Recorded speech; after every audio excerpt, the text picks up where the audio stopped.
Hello everybody, welcome back to the channel. A little bit of a different video today. I'm not starting midway up a mountain, and I'm not starting on my way out for a camp. This is one of the ones I wanted to do as a end of year, start of year, kind of look back. And in this case, we're going to look back on my top 5 munros.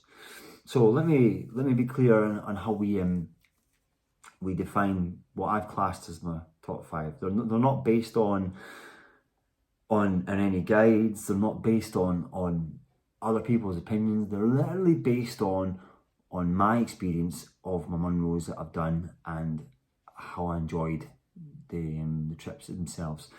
So, for example, when we get to number 2, that'd be one that probably would never really make a lot of people's top choices. It might do, it might not, but mine was based on how it was on the day, you know, the weather, etc. You know, so I think without further ado, let's crack on. There'll be 1 or 2 that haven't been on this channel yet as well, and there's a couple that I've done as part of the channel, so there'll be more little inserted clips of these as we go.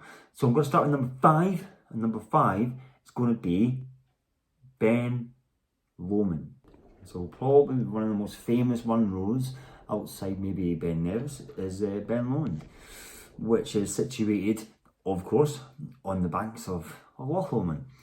Did that one January the 16th, actually, to be precise, this past year, so almost a year ago.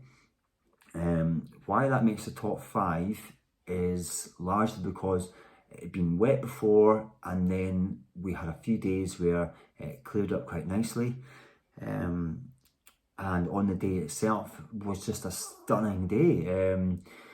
It was blue skies virtually the whole time. There was a little flicker of cloud that came over, but it was just, for the time of year, it was just a lovely day. We got clear skies. You're going to see, when you see some of the footages that we had there, that the view 360 around was epic. All the way down Loch Lomond, you can see over in the Arach Alps. It was a lovely day. Wasn't pushing it for time. We kind of kept with 2 or 3 little stops for bites to eat, etc. And then came down, and yeah. Okay, again, if I was to give a negative about the place, but that's in general, is that Ben Lomond is a very busy hill on a nice day. So when you go up that one, you're going to find that you're probably better going the Tamarkin Ridge route rather than the tourist track which we took on that day to go up. However, like I say, if I take all the people out of the equation, because it's not about that, my experience of the walk itself was lovely. Lovely day all in. Like I say, we're a cracking top. For this one, I was toying between this or Ben Vorlich, at the opposite side of the water, because again, Ben Vorlich was just one of them ones where by the time I got to the top, the view was just amazing. But I went with Ben Lomond. Okay, number 4, again, this hasn't been on the channel, and that was Mil Nan Tarmakin. Again, I didn't do that I wouldn't say we did that on a brilliant day. It was kind of claggy a wee bit. There was times where you could see the cloud was coming, was moving over.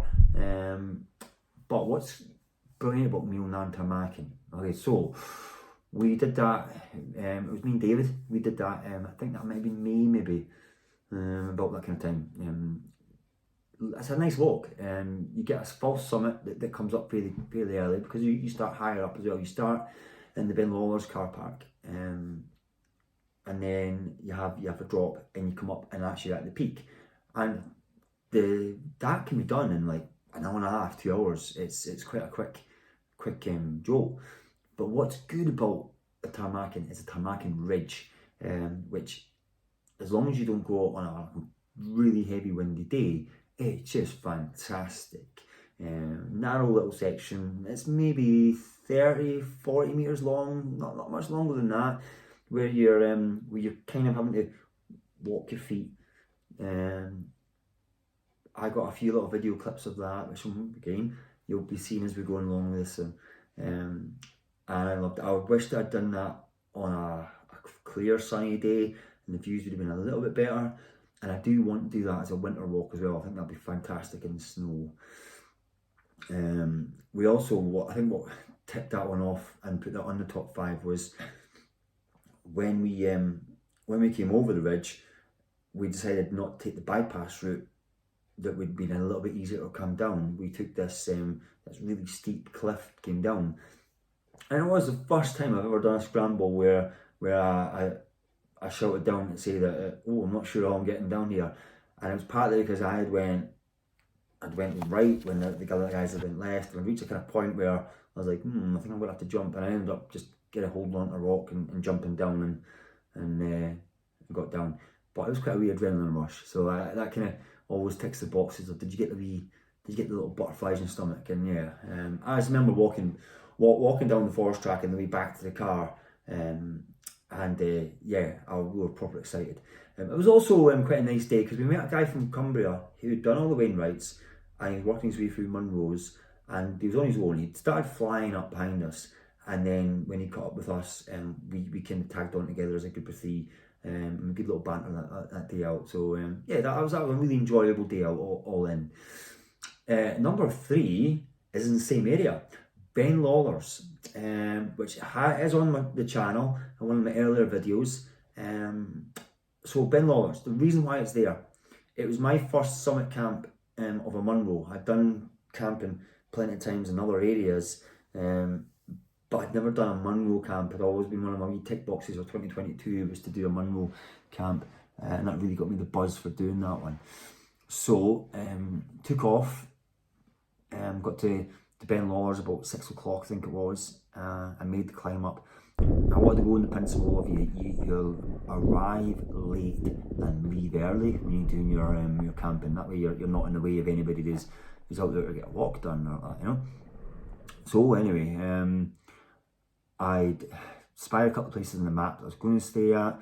One's was at the side of Ben Glass, which is, to give you an idea, you have Ben Glass, and then you have the part in the middle, which is called a Belach, and then you have the slightly higher summit of Ben Lawler's. And my idea was to either camp in the middle part here or at the edge of Ben Glass. And that was my original, it looked a flatter place. But when I got up there was already like 3 or 4 tents up there. It was a really quite a sunny night, and I was quite surprised at how busy it was.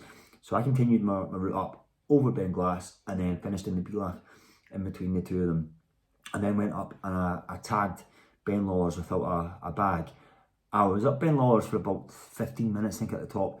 There's 2 little summit, there's a cairn and there's a summit trig point as well, which you can see has been hit by lightning at some point because it really is quite broken down. Excuse me, still can't shift the cough. And just the night itself, it was blue skies all night, fantastic peak. So regardless of the camp, the night itself, it was nice to be up at the mountain at a later time of night, once all the tourists had gone away and it was a quiet night. So that's kind of why Ben Lawler's really stuck in my head as being a fantastic adventure for me to do. Yeah, I don't know anything else to say about that one. Yeah, obviously I stayed out all night and I had a little bit of a cloud inversion to wake up to as well, but it was a bit further over, more Loch Tay area where that was. But yeah, I think that Ben Lawler's, I think it's one of the ones again, because of how high it is. It's one of the highest Munros in Scotland, 10th highest I think it is in Scotland. So it makes for a good Munro to do. It has a good path all the way up as well, and it's a good one to do when the weather's changing. You want that little bit of snow hit as well, because you pretty much guarantee you're going to get snow up there because it's so high. Obviously I did it in the summer, so it was just a lovely climb. Number 2, Benmure, which is the one that's paired with Stobinion. So the reason why that one comes up, it's not an enjoyable path. I mean, it's a steps to start with, and then it just gets steep and steep. So it's not as if the Munro itself is that enjoyable. I think on a sunny day, it's a high mountain. It's I think there's no mountain more. Sorry, let me get this right. There's no mountains higher than Ben Munro, southern of it in the UK. So, if you think about like Scafell Pike and Snowdonia, for example, Ben Munro is higher than them. So it's a really high peak, and it gets a great view when you get to the top. But what makes it so high up in my list for me personally is we did it as a snow hike. I think it was the first weekend in April. There'd been a dump of snow back in March on the higher peaks, but there wasn't really any snow on lower ground. But we knew it was coming, so we came in prepared for snow. We came in with ice axes, with our spikes on, and it just made for a really good, enjoyable hike. I was out with David again, so we actually did that and Stobinian that day. It was one of the first climbs I had done that's made me have to change my gym training. Up until that point in the year, I was still doing a lot of 5-day splits or 4-day splits where I'd focus on, say my leg workouts would have heavy calf work. I'd have sets of 5, sets of 3s and squats. And going from Ben Munro to Stobinian was when I really noticed my calves especially just were seized up. They were like clamped balls. And that's where I then had to go and look at how I train and make sure that that as much as I can still do heavy bench pressing, I can still do heavy deadlifting. Squatting became one that becomes a secondary and a third movement in my workouts, and all my reps on my legs become a lot longer. Anyway, that's for another story. But like I said, going back to Ben Munro, after about I think 800 metres onwards, the snow got thicker and thicker to the point we were up to our knees towards the summit. My phone actually froze as well, so any footage that you're going to see of the snow parts came from David's phone, because I had mine in an outside pocket, and the whole screen just went black. It said on the Mountain Weather Information Service that they reckoned the peaks were between -15 and -20 that weekend. So it was cold. We had plenty of layers on. We were actually at that point where we didn't notice any of the cold. We did stop in the Belach for a bite, and I must admit it's the only time I've had it where I opened my flask, put my soup in it, and then I left it for a sip to grab something else to eat. And when I went back to my soup, it had this little layer of chill on the top where it hadn't frozen, but you could see it had this tiny little rim. I don't know, that should normally take you 20-30 minutes for that to happen, but that happened within like 3 minutes. And David was the same. David had, in our most recent hike, we don't think it was as cold as that, but his sandwiches had frozen into hard balls. So you could see, like, when you're that high up, it is cold. I mean, the Ben Lomond one, my hose froze that day, and it wasn't that cold that day either. So just a wind chill. But the Ben Munro one was definitely the coldest day I think we've had, which is why some of the things were just a little bit extreme. So it made for that. It made for an exciting day out. I know I was glad to get back to the car and get warmed up, but we were both we were like two kids in a sweetie shop that day. It was I think that was a very enjoyable day. And number one, well, I'm gonna go with what I class as my favourite mountain, and that is Stogdarg, which is the peak on the A82 side of Bucco Etive Moor. I've done a whole video on that on its own. Also camped at the bottom of that as well.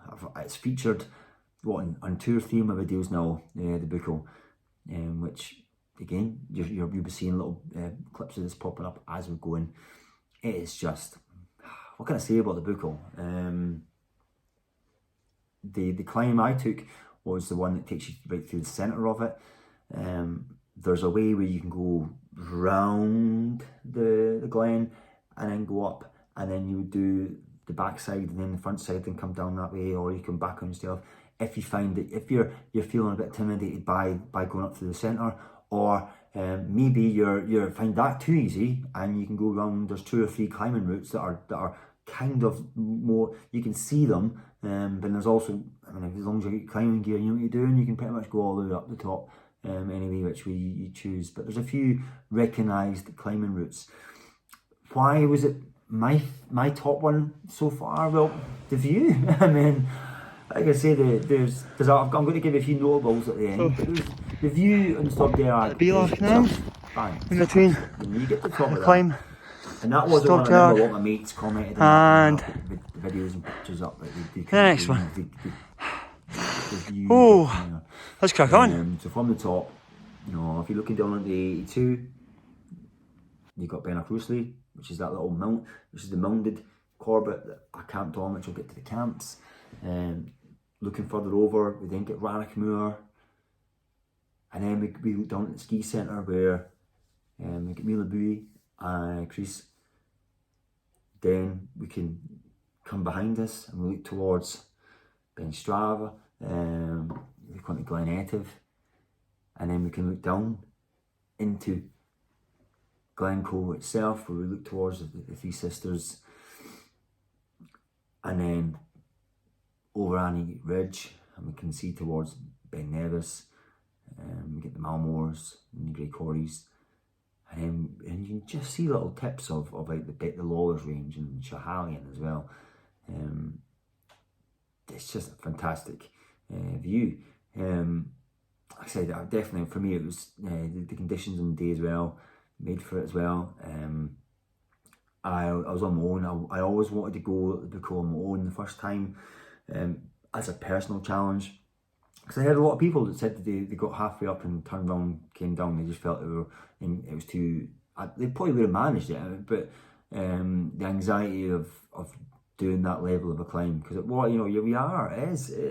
a scrambling climb, and there's a few points where I'm on 3 points. I'm on 2 point hands, 1 point foot as I'm stepping through, or there's a couple of moments where the waterfall comes down and you have to either dodge the waterfall or just take the water on you. It's tricky, and there's a few spells where when you go through the scree, you're up quite an angle. I would say probably 45 degree or a little bit more as the steepness climbs up. But once you get to that Beelach and you're past it, the real heavy climbing, the sense of rewardness is amazing.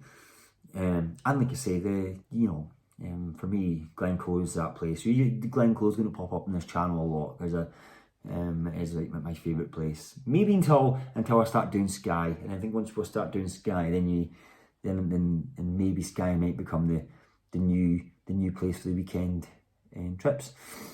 So that's my 5. A couple of notables I would maybe say would be Stukenlocken.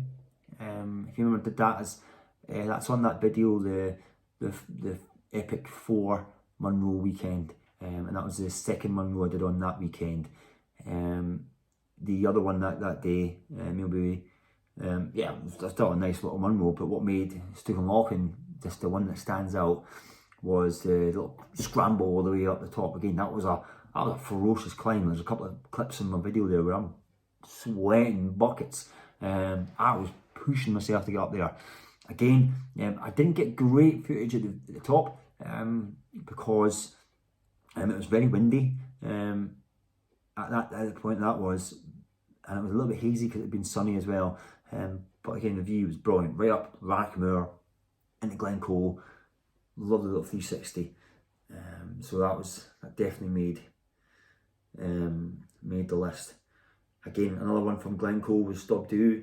That was probably a slightly easier climb up than, well, it was a lot easier than Stobderag. Definitely one I would say, if you haven't done any of the Munros in Glencoe, for me that was probably the easiest one of them. It's a good clear path all the way up, and you can follow up because it's more in the glen than Stobderag. You definitely get a better view in the Anachinic Ridge, and you can see straight away down almost to Balhulish. So it's that one's definitely on a notable. I think if there's one more notable, I think. No, I think I'm good with that. Obviously, last year I gave myself a target 25 Munros. I think I managed 20. I think it's ticked off 27, but it could have been 29 done if I'd just been a bit smarter on the days and etc. Again, I'm going to give myself that same target, because I'm just not about ticking off Munros. Munros is like a part of this channel. You know, there's some days where I could have done a Munro, but I've chose to go camping local, or I've gone and done a Corbett, or I've just given myself a little adventure places. I mean, there's loads of little adventures that I've got lined up that I want to be ticking off. For example, I've got this little spot on the Solway coast that I wanted to camp at, which is going to look right the way down towards the wind farm. Again, that's going to take up a night, probably Easter onwards. I've got a sky trip I want to plan, a beach camp I've got lined up I want to do. I've got a little list of places that's going to involve some camps. I haven't been in this channel up to Aviemure or anywhere in the Cairngorms, so Cairngorms needs some adventures. I think there may be one coming up in March. That'll be a bit of a group one as well, so look forward to that one. Yeah, so I think I've got to finish off there. I think hopefully give you a little insight. Like I say, there's a couple that have been featured on this channel, and then there's a few that never had any mentions on the channel so far. So like I say, I hope you enjoyed the little look back with me on a few that we did. You see, as I said in one of the previous videos, we do it as a we or as a team. And then, like I say, if you ever fancy getting your boots on and joining me, by all means give me a message and let's see if we can hook up and do a little group together. But in the meantime, off Mountain Adventures, I'm going to sign off with the video. Hope you enjoyed it, and I'll see you in the next one really soon. Take care. Goodbye.